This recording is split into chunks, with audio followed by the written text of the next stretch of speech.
we have noticed serious reluctance on the part of clerks of National Assembly to vacate office when the constitutional tenure has reached. Very serious.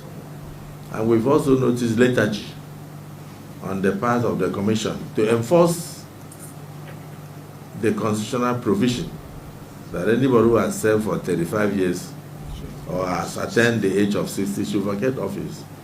Sometimes you are afraid to enforce it.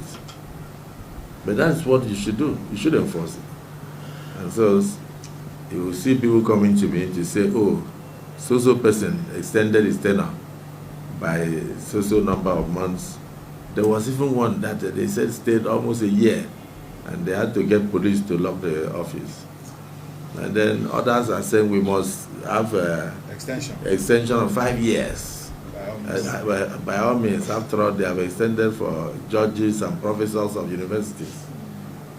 I don't know if you understand what I'm saying. So that kind of derailed their vision and brought unnecessary politics into the system, because you now have the PASAN, Parliamentary Staff Association of Nigeria, being divided into two: those who support tenure elongation and those who do not support tenure elongation.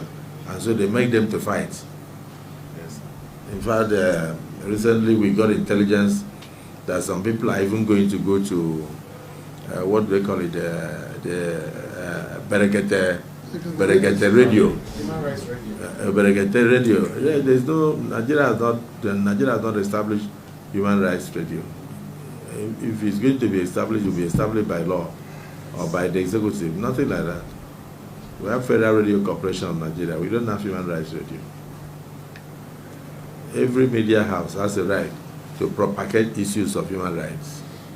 So some said they want to take the leadership of National Assembly, the Speaker, the Senate President, to Brekete radio because they have not done A, B, C, D, E. So I believe that unnecessary politicization of the tenors of your staff due to the action and inaction of the National Assembly Service Commission. Because if you were firm and applied the provisions of the Act to the letter, nobody would dare stay 1 hour longer. I am aware that sometimes you give people letters to go on terminal leave, and you even say they should hand over to people, and they say they ignore you, and you don't do anything about it.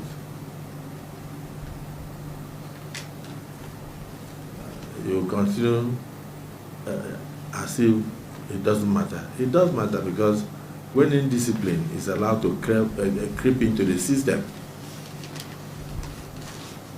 it means the system cannot function well. But if you were constantly robbing minds to presiding officers, we will tell you, leave that to us. While we have offices of sergeant at arms, if any member of the Senate or the House of Reps today were to be suspended for one misconduct or the other, by the time he gets to his office, there's a sergeant at arms waiting. Am I right? Yes, sir. To ensure that he vacates the National Assembly and the environment. And he's not allowed to come within the environment until the period of suspension is over, or until the Parliament recalls the person. But in the case of staff, you issue a letter and say proceed on terminal leave. The person will say, I'm not going on any terminal leave. And will even prevent the person that should take over from entering the office and sit down and be signing checks and doing all sorts of things. Hold a meeting and then staying there. And then the person will send a message, I'll stay here until the last minute of my work, until the last minute of my annual, working on a daily basis, preventing the person that should take over from taking over. I don't know whether you understand. Yes, sir. That's what I'm saying. So how does the Commission respond to that? You respond to it by either keeping quiet or by telling the person to say, don't be angry that we sent you a letter we are sorry. Continue in your office.